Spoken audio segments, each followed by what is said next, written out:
All right. Gang's all here, huh? Yeah, maybe one or two more stragglers. We'll see. But we got a big online following. So, in lieu of that person, we've got that chair right there, or the tripod right there. So, don't mind him. He's friendly. He won't bite. But yeah, so we're going to talk about sleep tonight.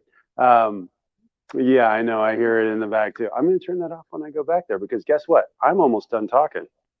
This is not my workshop.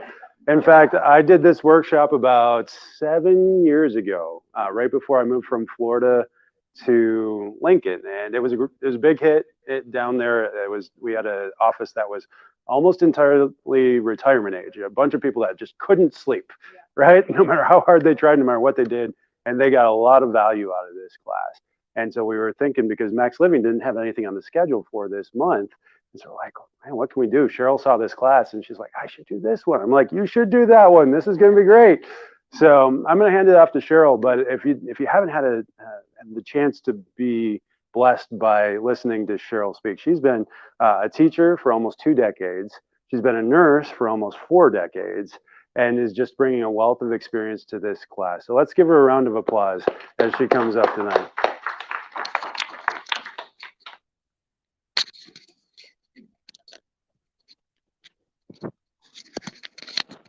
Okay. Does that work? I can hear my echo. Okay. I also need to give a shout out to Jerry. Jerry, it was his idea. He said, you know what? I'd really like to do one on sleep. And I said, you know what? That sounds great. I have revised this, updated it since 7 years ago when he initially did it. Things have changed. So, like we said, sleep well and awake refreshed.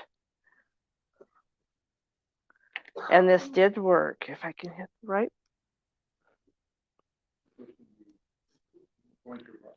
I'm pushing the pointer button. Okay.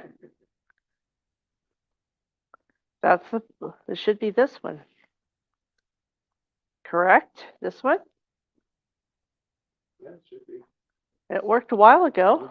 I made it work before. It is asleep. That's always a challenge. Use the arrow keys. Something you have to accept the possibility I'm going to put you to sleep, but I don't think so. Okay. I hope not. Well, that's not even working.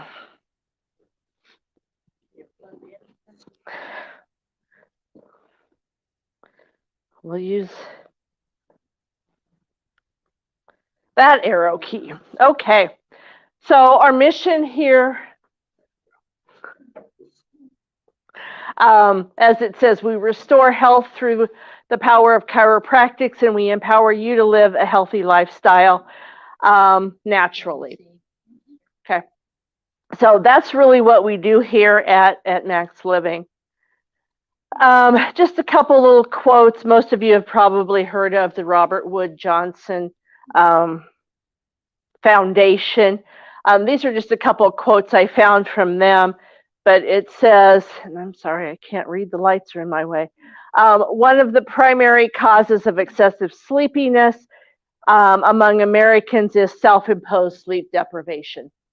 And man is the only mammal that willingly delays sleep.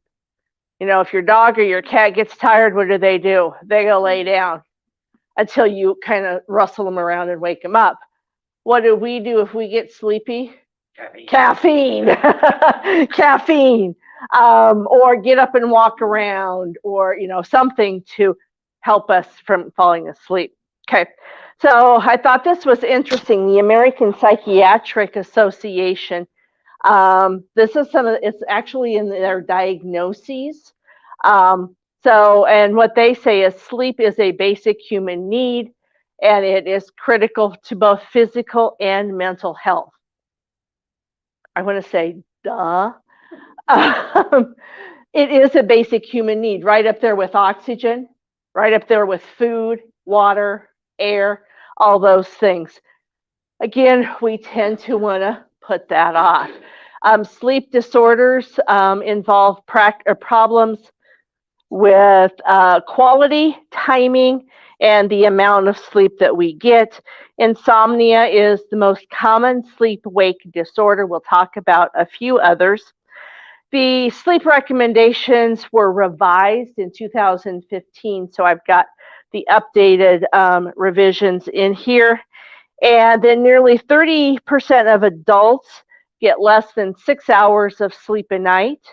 And only about 30% of high school students get at least 8 hours of sleep on the average school night. Okay. And then more than 50 million Americans have chronic sleep disorders, a good chunk of the population. So how much sleep do you need? Again, this was the updated version. This was printed in 2022. That doesn't mean the recommendations were updated, but this document was. So as you can see, newborns 4 months or younger, it's all over the place. They sleep most of the time. From 4 months to 12 months, anywhere between 12 to 16 hours. And you can move through and look at that. Your adolescents, those 13 to 18 years old, should be getting 9 to 12 hours of sleep per night. Again, the last slide said most of them are getting less than 8 hours per night. Adults, including the elderly, 7 to 9 hours of sleep. These are, again, recommendations. It's not for everybody. Some people function great on 6 to 7. Some people need 8 to 10, 12 more. It just depends on the individual. I had another patient in here, and he said his doctor asked him how much sleep he was getting, and he said, oh, about 6 hours a night. And the doctor said, do you feel refreshed and energetic when you wake up? He said, yeah, I do. And the doctor said, okay, that's great then. So again, we have those variables. When you look at statistics like this, we look at everybody that's participating in these surveys, and then we kind of base it off of that. So everybody's a little different. Pregnant women, 8+ hours of sleep. Okay, so you probably all heard of circadian rhythm. What is the circadian rhythm? It is your internal clock. It's how does my body function in that big 24-hour clock. It influences sleep-wake cycles, your hormone release. We'll talk about some of those hormones and when they're released throughout that 24-hour period, and also your body temperature. The primary 3 hormones that we're going to talk about: cortisol, melatonin, and growth hormone. Abnormal circadian rhythms are linked to insomnia, obesity, diabetes, depression, bipolar disorder, and seasonal affective disorder. So lots there. So this one, I'm sorry, I'm going to have to come over here and see if I can see better. Okay. So this is the circadian rhythm. These are your hormones that you can kind of see here. So let's start at, well, we'll start at 6 o'clock, 4 o'clock in the morning. That cortisol starts releasing. Okay. The cortisol is that steroid that gets us up, gets us going, raises our blood sugar, raises our resistance, kind of that energy booster. Again, cortisol. Between 6 and 8 a.m., that's the sharpest rise in your blood pressure. So it's not out of the realm of possibilities to think that more heart attacks, cardiac death, and thrombotic stroke, that's your stroke, are going to occur in those morning hours when your blood pressure is the highest. Okay. There's also some studies that say there's more heart attacks on Mondays. Other research says that's not true, but again, after you've been a calm, restful weekend, hopefully, on Mondays, the death rate spikes. Continuing to look here, your intestines start to moving. Makes sense, you've eaten breakfast. Here, best coordination and reaction between 10 a.m. and 2 p.m. So if you got a test to take, I always tell my students, schedule your tests for between 10 and 12 or 10 and 2. If you've got some type of peak activity, schedule it in those times. Best muscle force between 2 and 4 in the afternoon. Blood pressure hits its maximum somewhere between 4 and 6 p.m. Again, it says its sharpest rise down here. Body temperature is a maximum between 6 and 8 p.m. Again, I had a doctor say that to a patient, it's no wonder that we get all these, this is a pediatrician, we get all these phone calls between 6 and 8 p.m. right after the office closes that their kid spikes a temperature. Well, it makes sense, right?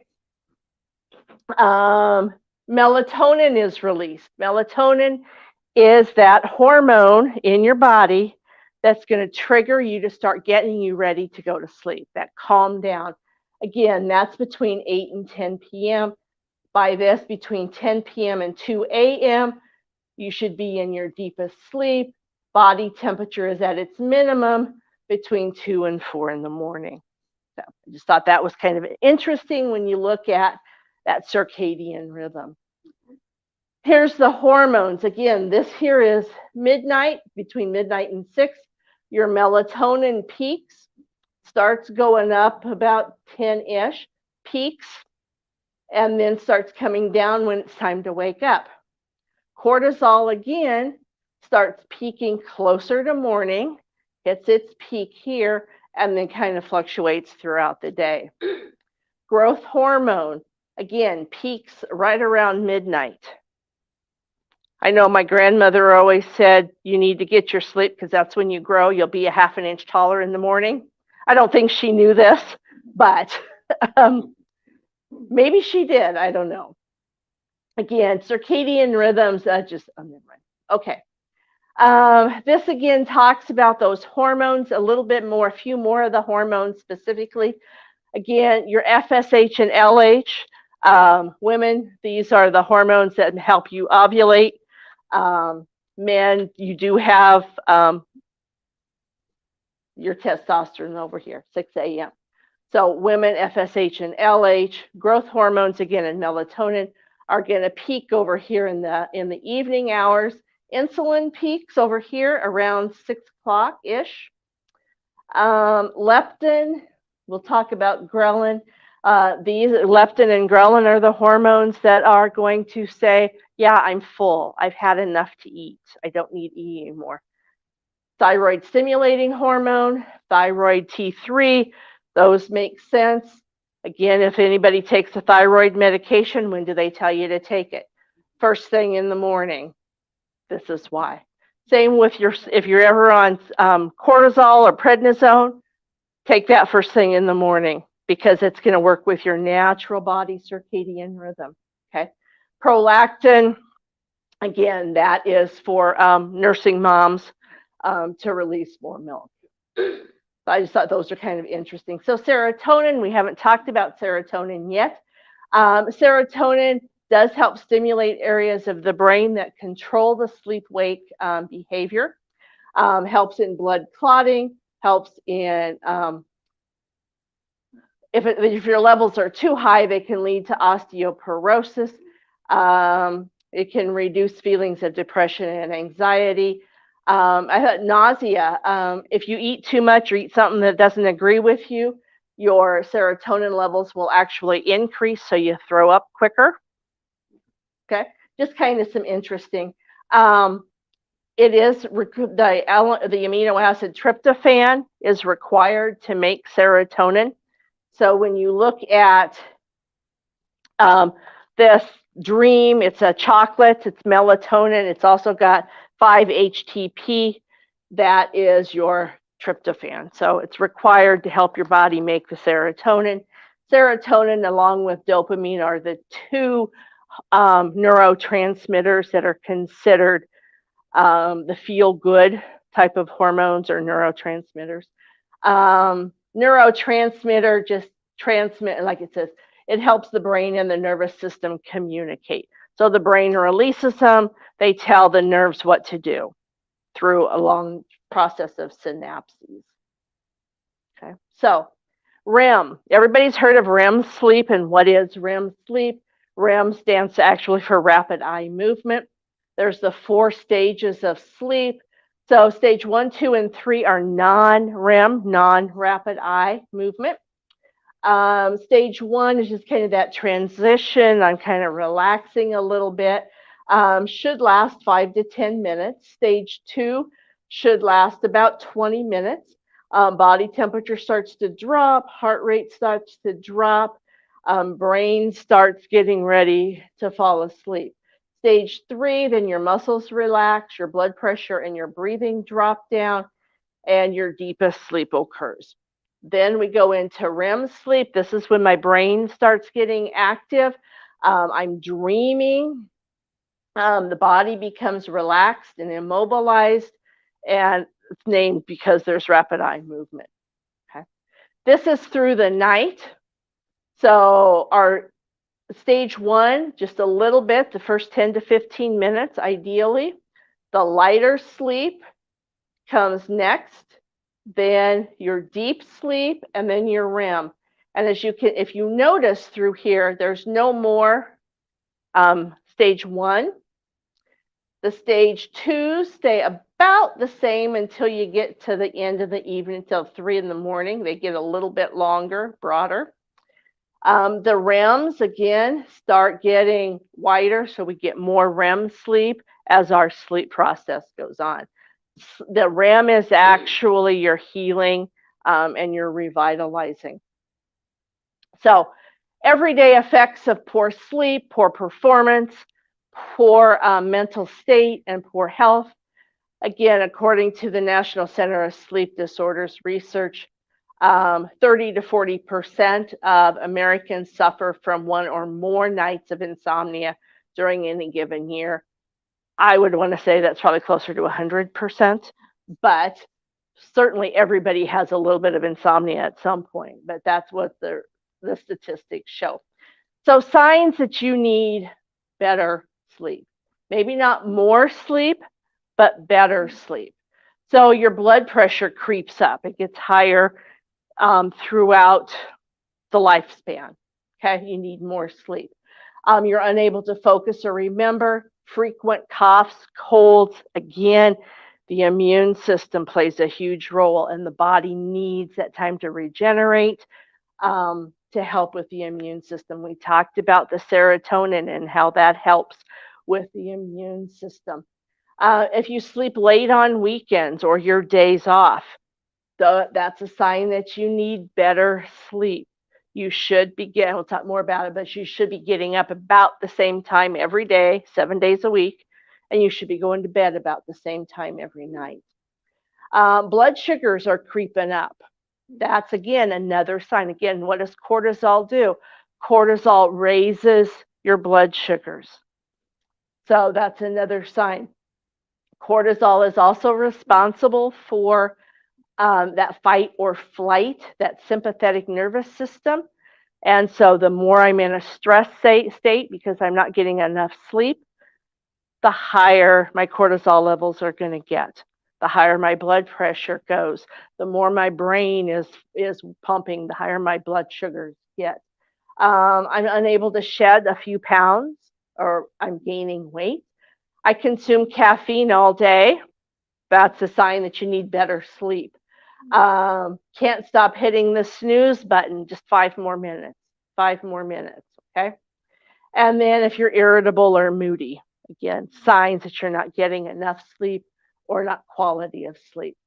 So what is insomnia? Insomnia is actually defined as the difficulty falling asleep, staying asleep, waking up too early, and unable to get back to sleep. It could be any of those 3. And so when I talk to patients who say they were having problems sleeping, I usually ask some of those questions. Do you have problems falling asleep? Do you have problems staying asleep? Or you can't get back to sleep after you do wake up?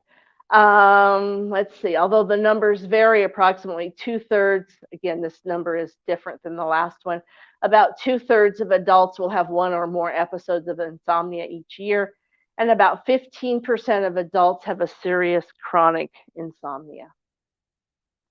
Okay, So causes, what causes it? Well, stress. What do you do if you're stressed out? You think about all the things you need to do, should have done. Okay. Work and travel schedules. If you're traveling, I always think of some of the politicians who are jet setting across the world. They may not always know what country they're in. How in the world can they function because their circadian rhythms? Because they may have a meeting at what's 8 a.m. our time, but it's 3 in the morning. I mean, the other way around, 3 in the morning somewhere else. How can they function? Poor sleep habits, eating too much late in the evening. Mental health disorders, a lot of medications have the side effect of keeping you awake or leading to insomnia. Medical conditions can lead to insomnia. For example, if anybody has GERD, gastroesophageal reflux, or acid reflux, a lot of times if individuals with those reflux problems eat too late at night or they go to bed and try to lay flat, they're miserable because all that acid's backing up. That would be a medical condition that would lead to insomnia. Other breathing issues, and we'll get to some of those. Sleep apnea, restless leg, narcolepsy, and nightmare disorders are just a couple of the sleep-related disorders. And then we've got caffeine, nicotine, and alcohol. Alcohol may help you fall asleep, but it prevents you from getting to those deeper levels of sleep, that REM sleep, that level 3 sleep. And it often causes you to wake up in the middle of the night, whether it be that you have to go to the bathroom because you drank so much and it's the diuretic making you get up and have to pee, or it's just kind of wearing off and now you really need to get up. Age. So teenagers, internal clocks are delayed by their circadian rhythms. They should go to sleep later in the night, but they also should be able to sleep later in the morning. Remember, they need that about 10 hours of sleep. So what do? We start school at 7 a.m. in some places, 8 a.m. That's really too early for a lot of these high school students to function. I know when my daughter was in school, she always avoided the 7 a.m. classes, thank goodness. She barely made it to her 8 a.m. classes. And then it was horrible when she was on the dance team and they had 6 o'clock in the morning practices. That didn't go over very well. And I think probably the injuries increased because they weren't awake. They didn't get the adequate sleep that they needed. Teenagers and children also have more problems falling asleep or delaying their sleep, whether it be homework that they're doing, whether that's when they socialize after 10 p.m. when mom and dad have gone to bed. They're on their phones, they're on their devices, whatever. Older adults, insomnia is more common with the aging process. Changes in sleep patterns, changes in activity levels, changes in health status, and then again, more medications that can lead to more problems sleeping.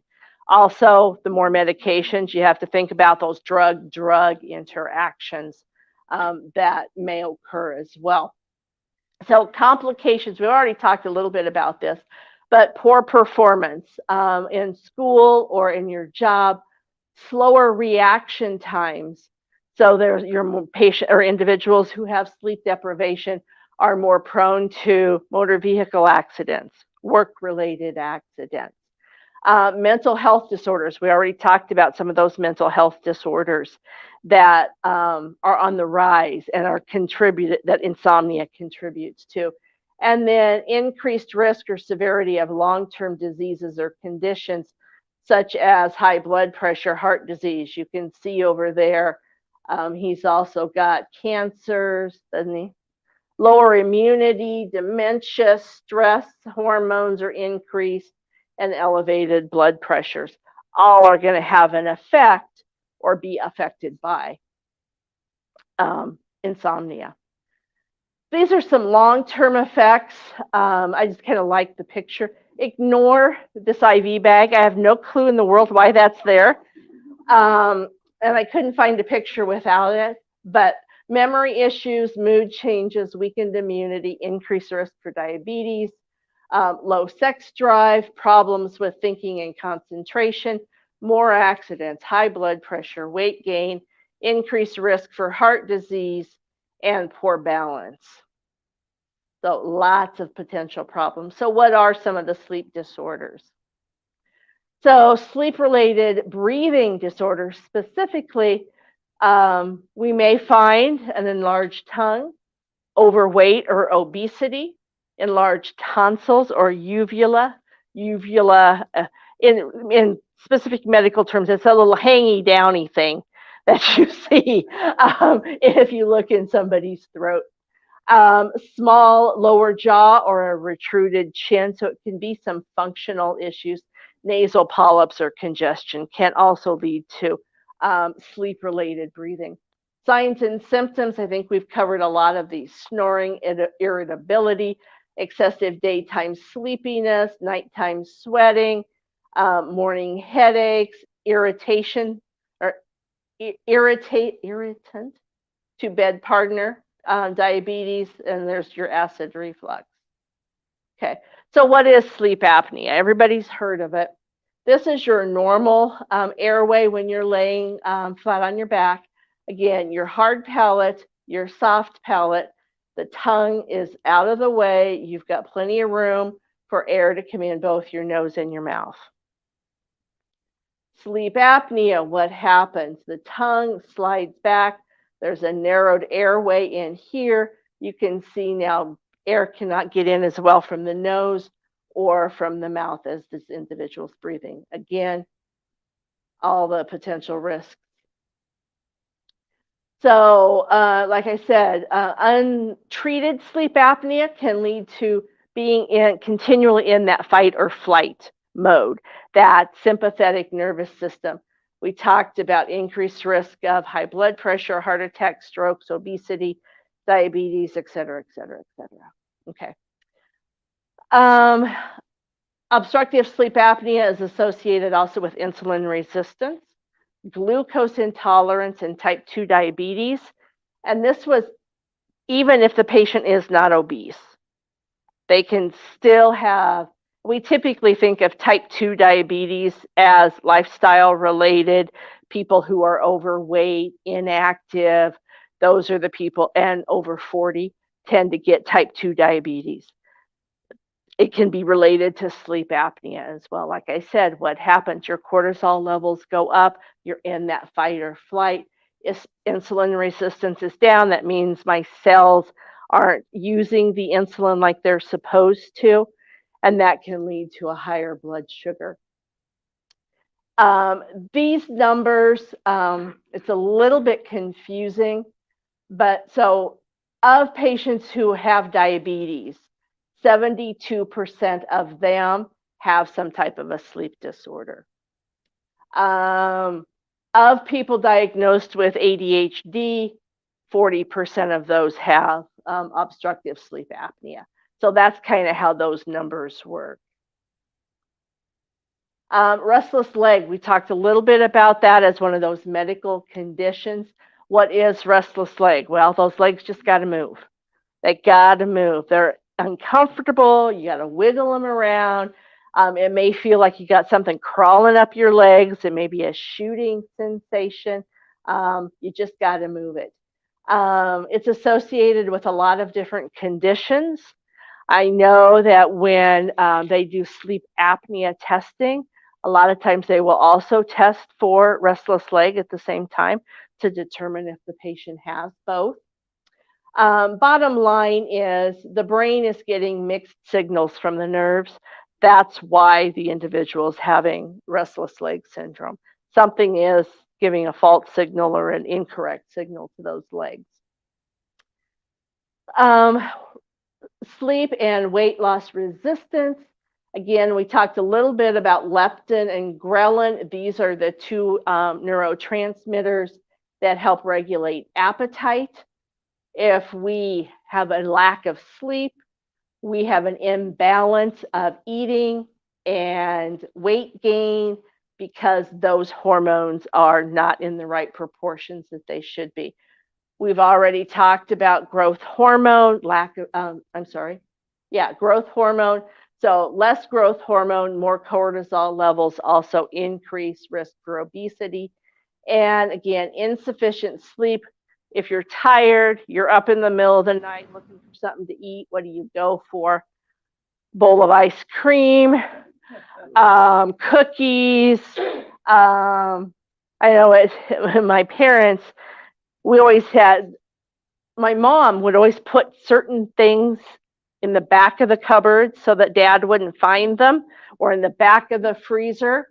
And be darned if that gremlin didn't get up in the middle of the night and find those things, and it was the sugars, the sweets, those types of things that he probably shouldn't have had anyway. And that's why she had them hidden, but it wasn't good enough. Again, you tend to eat those high calorie foods, impaired metabolism of those foods, and you also get less exercise because you're exhausted. You don't want to go to the gym. You don't want to walk around the block because you're so darn tired. So this is, sleep is part of our 5 essentials. It falls under mindset. So mind over matter, naturally. Our mindset, as this says, is powerful and influences your success in making healthy lifestyle choices. But having the right attitude and the mindset can spell success or failure. Commit to a healthy mind to have a healthy lifestyle. A lot of the benefits, again, we've talked about all the things that can happen if you don't get enough sleep. So if we can reverse some of those, we're going to be happier and healthier. So elements to great sleep. We've talked a little bit about the nerve supply. Again, restless leg syndrome. My brain isn't getting, my muscles aren't getting the right signals out of my brain. Subluxation, everybody knows what subluxation is, right? Right? Okay. Signs of subluxation: asthma, headaches, menstrual problems, high blood pressure, neck pain, fatigue, acid reflux, etc., etc. The connection between this is the hypoglossal nerve, which is your 12th cranial nerve. It innervates the tongue, but look at here. Here's where this nerve comes out. It is joined by the nerves around C1, C2, and C3 to help control the tongue. What do you know about C1, C2, and C3? They're in the base of your skull, your neck. If we don't have that nice natural curve that we're supposed to have, those nerves are not going to be able to work with that hypoglossal nerve to do what it's supposed to do. The tongue muscle actually gets weak, and that can allow it to then fall back into the airway when you're sleeping. So what do people do for sleep apnea? What's the most common? CPAP, okay? But before we get to the CPAP, so you snore. Why do you snore? Or how do you prevent it? Somebody that's sleeping with you is going to poke you, jab you, make you roll over. That's going to help. Sleeping with your head up will help a little bit, again, because it's going to help keep that tongue in the right place. It's going to help keep that airway open. Again, consistent sleep. Set a routine. Like we said, go to bed at the same time every night. Get up at the same time every morning. That helps regulate that circadian rhythm, that internal clock that we have.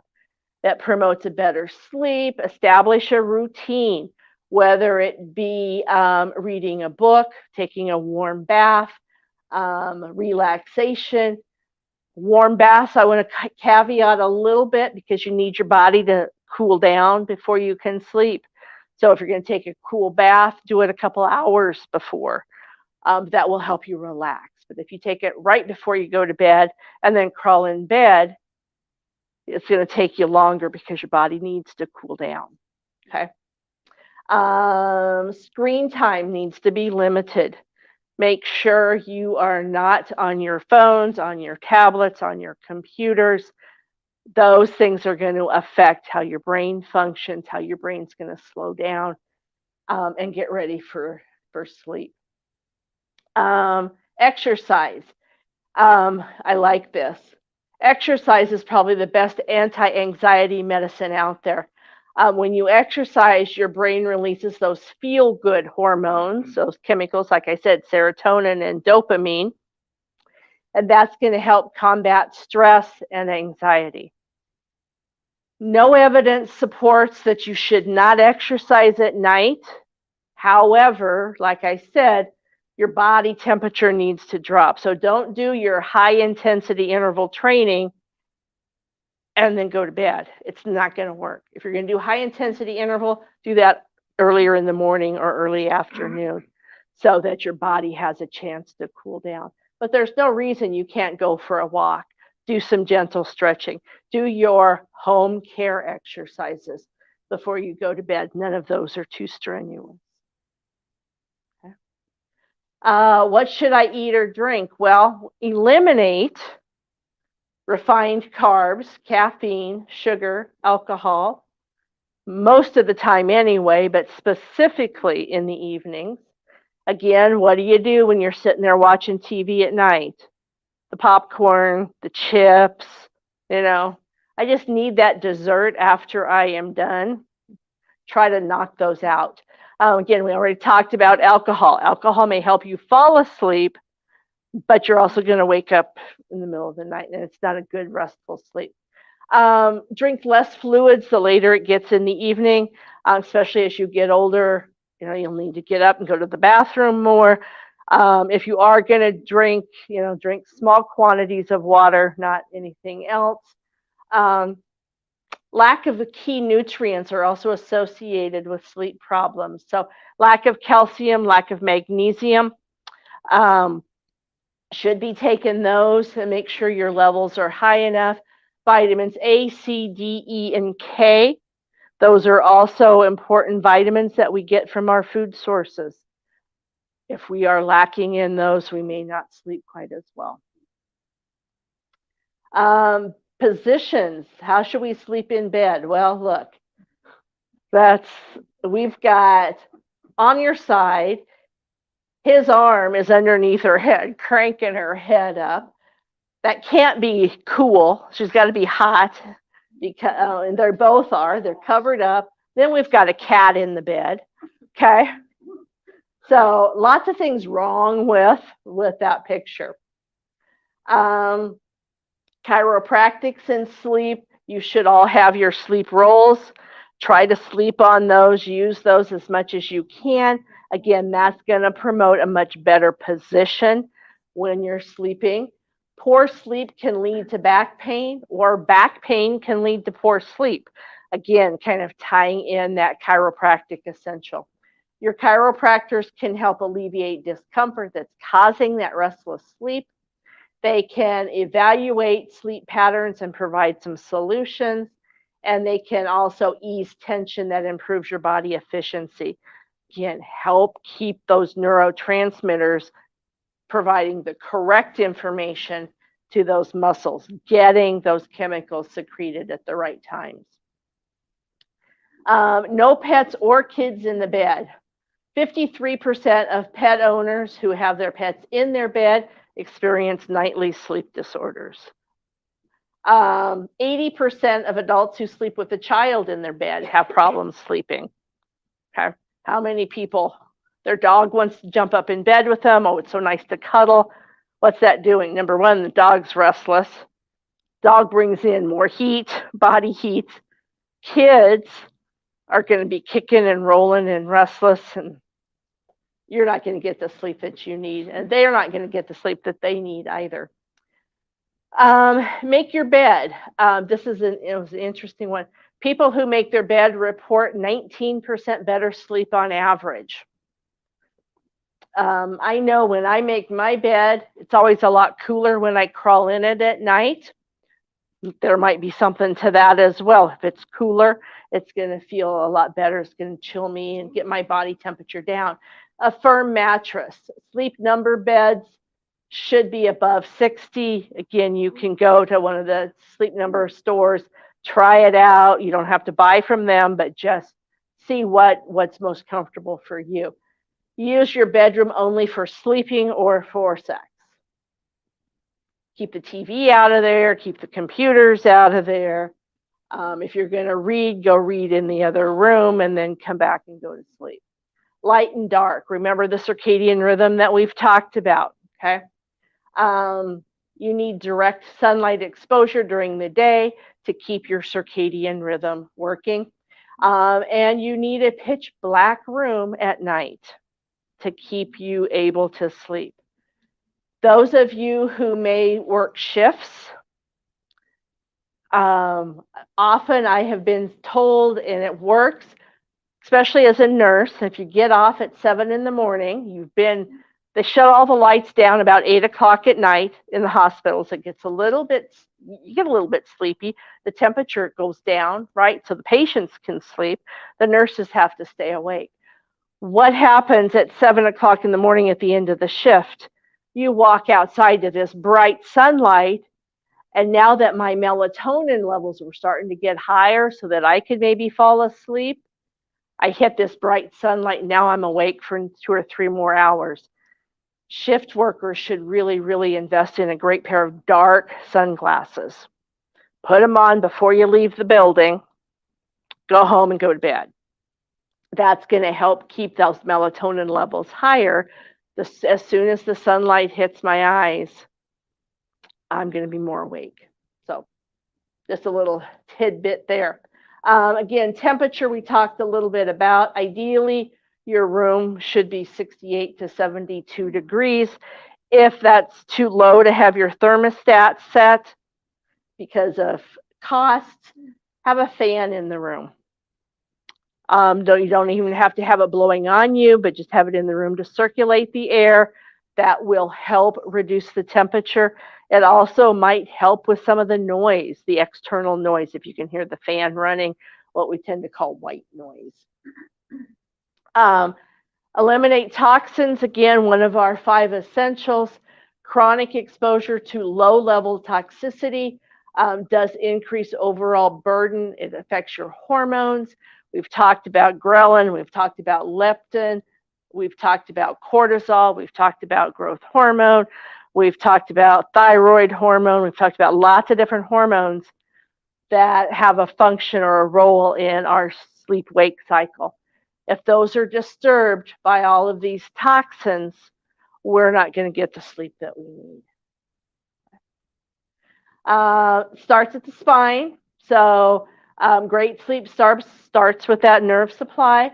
Proper functioning of that nerve and the spine is the starting point to help find those solutions. We talked about in that cervical spine with the sleep apnea. If we don't have the proper curves in that neck, we're going to have increased problems with sleep apnea potentially, or the discomfort, or whatever, the headaches.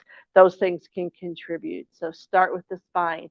We also have some natural solutions to help with sleep. So these are our doTERRA essential oils. Lavender. Everybody's probably heard of lavender. Lavender comes in your Home Start kit. Lavender really helps with sleep. It helps calm you down, relax you, those types of things. If you have nervous anxiety, a lot of my students, I'll tell them to use a little bit of lavender as well. It calms test-taking anxiety. So that will help. This one is called Serenity, Calmer, and then Roman Chamomile. I know chamomile, people will drink chamomile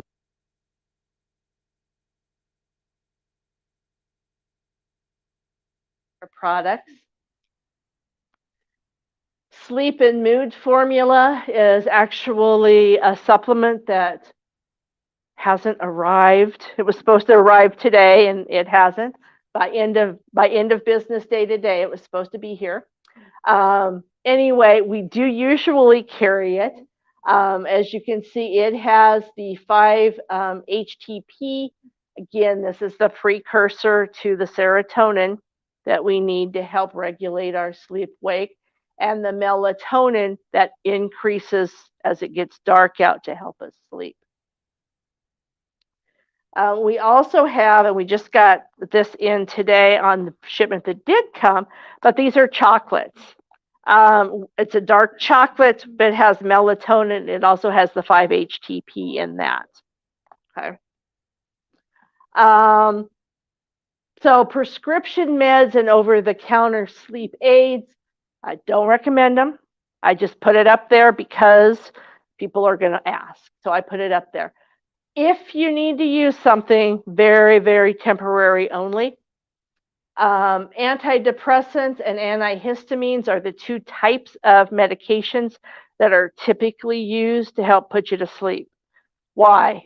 Because that's a side effect of those medications. So we're not using it for depression necessarily, but we're using it to try to help put you to sleep. The antihistamine, Benadryl. Okay, everybody knows Benadryl. What does Benadryl do? Makes you sleepy. Take it at night if you need to take it for your allergies. Some of the newer antihistamines don't have that side effect of drowsiness. They also wouldn't work very well.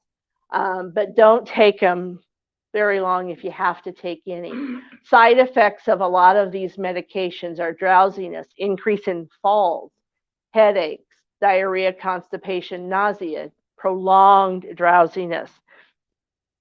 I've had individuals who will take their sleeping aid like at 2 in the morning because they're awake and they can't get back to sleep. Guess what?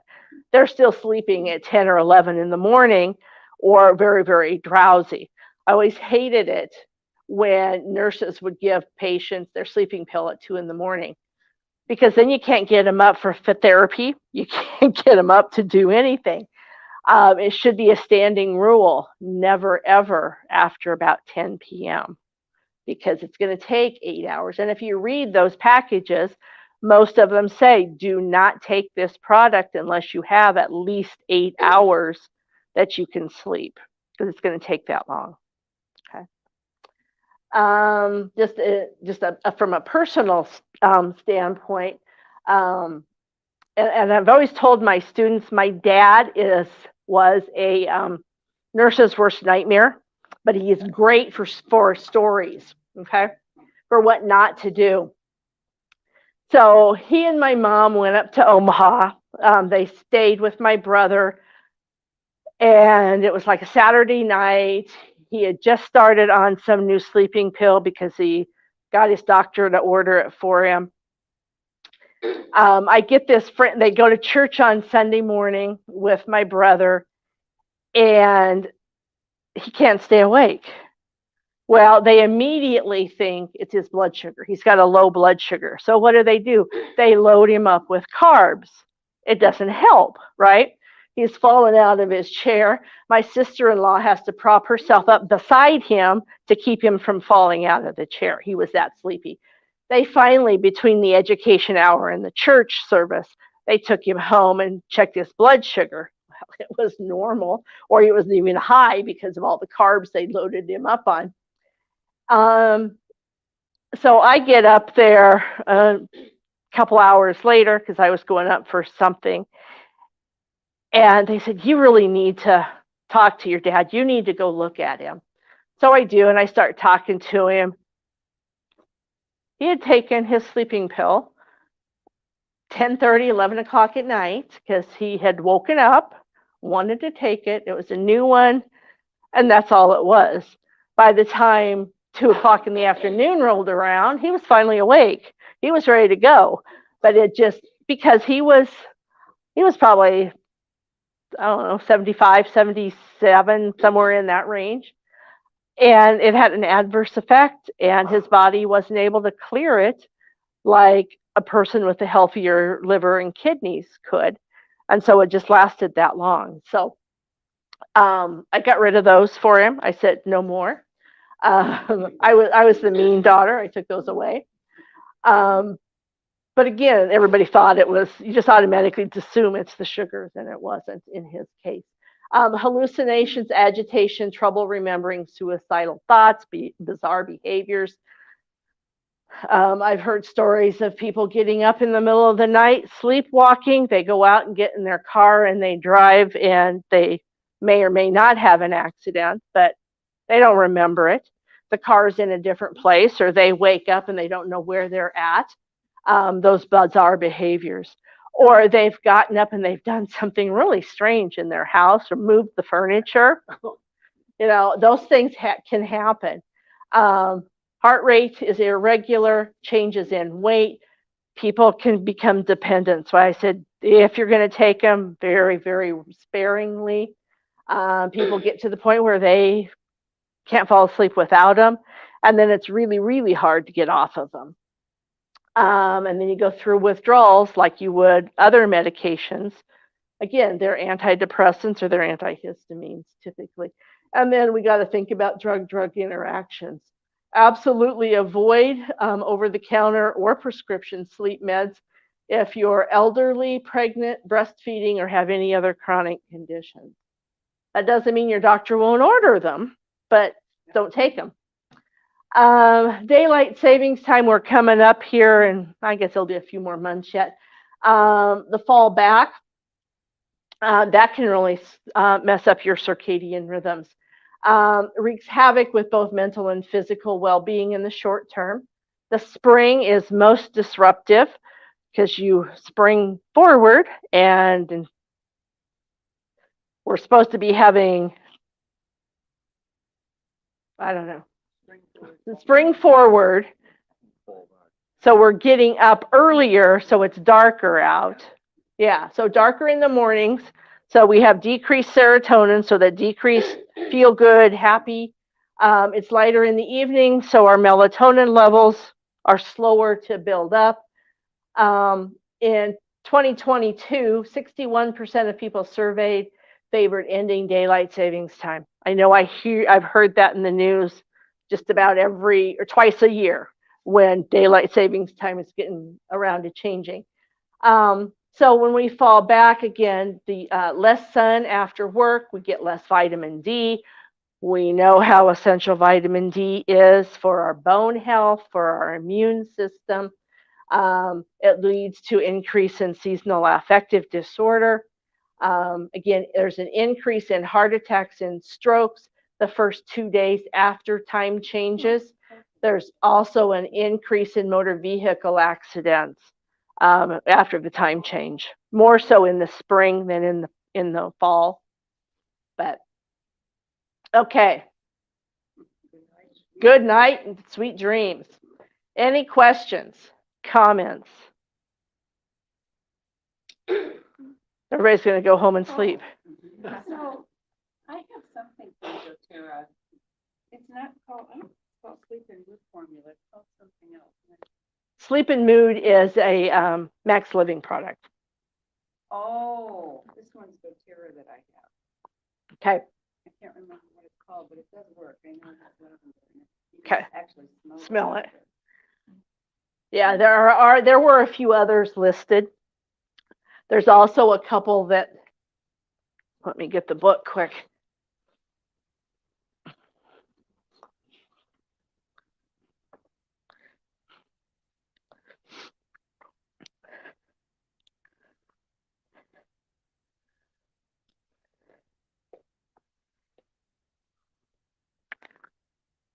So this says Serenity or Calmer, which I had up there.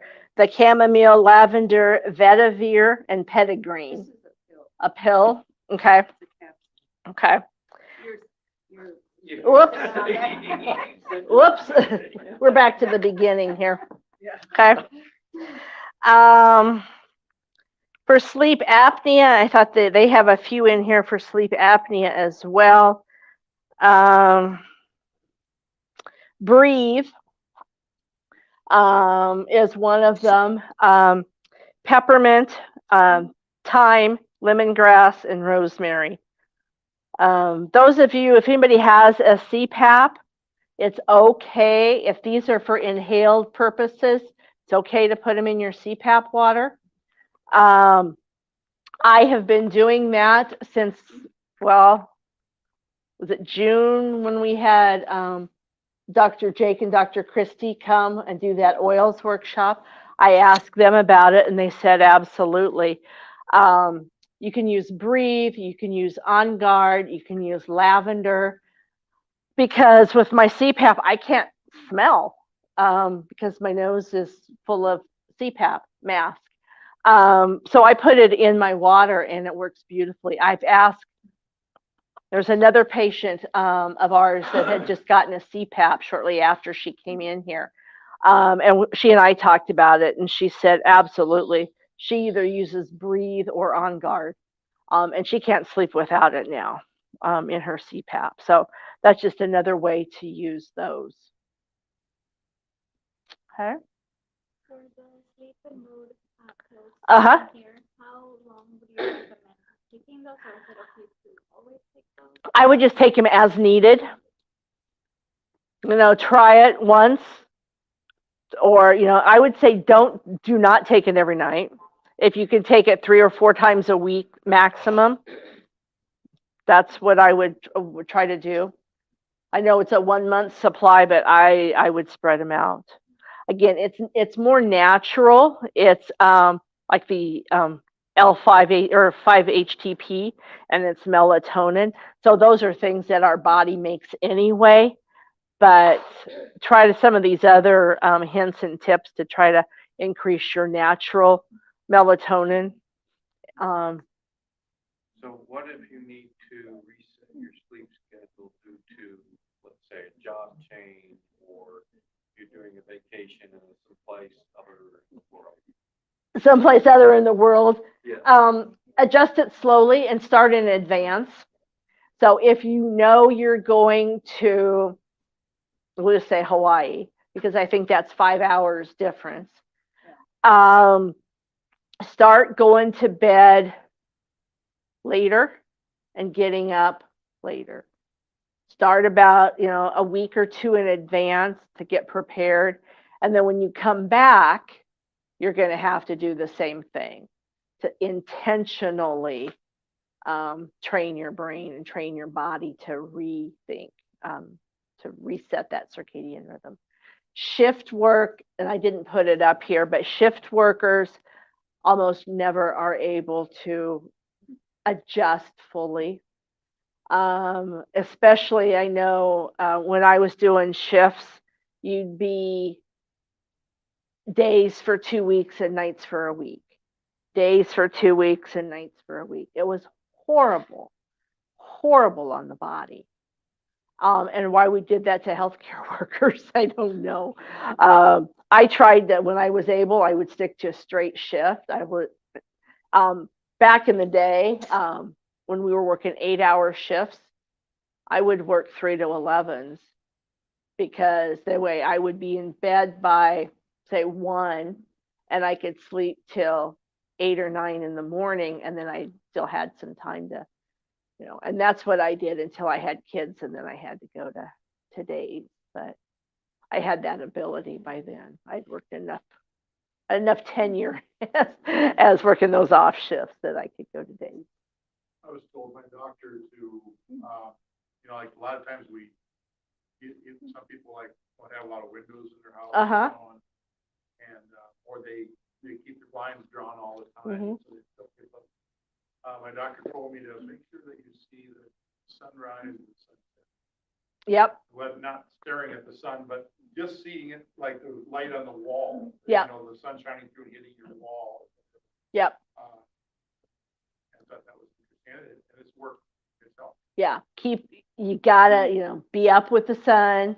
You don't have to get quite as early as the sun rises some days, or the roosters crow.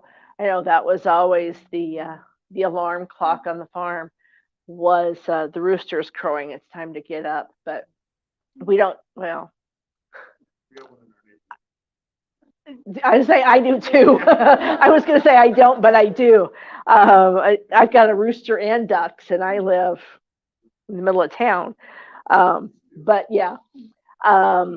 So, and if you can get those dark curtains, the light blocking curtains. I know I used to, when I was having a lot of problems with sleep, I would get up and I would look at the clock. okay, I can sleep for another, if I go to sleep right now, I'll get 5 hours of sleep. An hour later, okay, now if I fall asleep now, I'll get 4 hours of sleep. Get those out of there. Or turn them on as dim as and turn them away from you. The less light, less stimulation you can have in your bedrooms, the better. I remember when my dad was doing the graveyard, what he had to do to make sure that he was sleeping during the day was to literally put, black plastic trash bags in front of the window to Yep. block the light out. Absolutely. Absolutely. Now we have a more expensive version of that to block the light from coming in. But absolutely. Turn the ringers on the phones off because the noise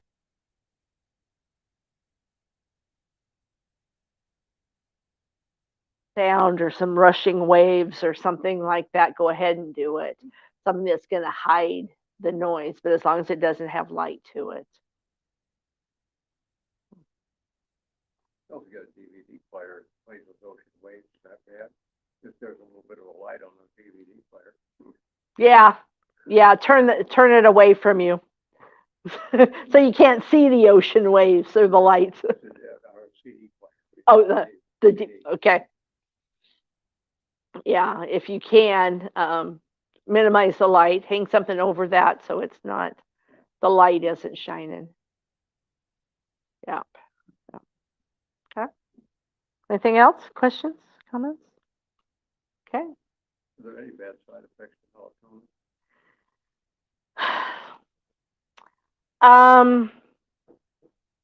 I'm going to say, yeah, anything in excess has bad side effects, but you got to think it's a natural hormone that your body produces anyway.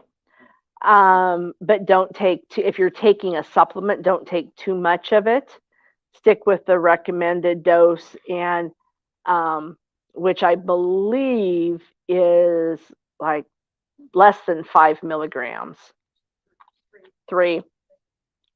And if you can get by with less than that, 1 to 2, I think it comes in a variety of different doses. Start with the 1 and see how that does. And then if you need to add a second one. Also make sure if you're going to take melatonin,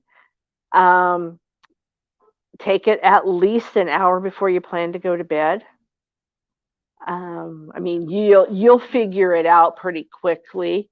I took it for a little while and I started taking it like at 9 o'clock at night. And I was sound asleep by 10.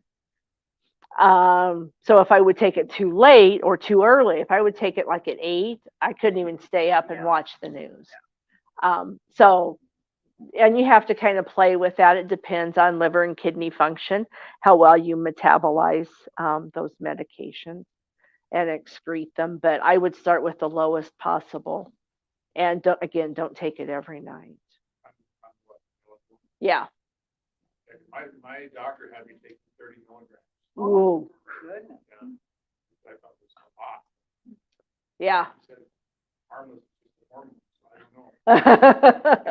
It depends on who you talk to. It does, it does. Because I had somebody else tell me later on that I cut way back. Uh-huh. Yeah. You want to hear an animal on the bed story? Sure. When we lived out with my first husband, we lived out in the country, and we had a farm cat join us. Well, the cat decided he was going to be an inside cat. Mm-hmm. So he, Oh, go ahead. you want to stay for the drawing quick? Oh, Go ahead. So his habit was to get up on the bed, climb, we're both in bed on our sides, Mhm. right? He climbs up, comes up in between us, goes like this, puts his head under, turns around, puts his head on the pillow between us, and pushes us away from him, so he's got it. Sounds like my kids. When he- The last 3 numbers are 609. That was you. just took Good her thing you over. stayed. That was worth staying for.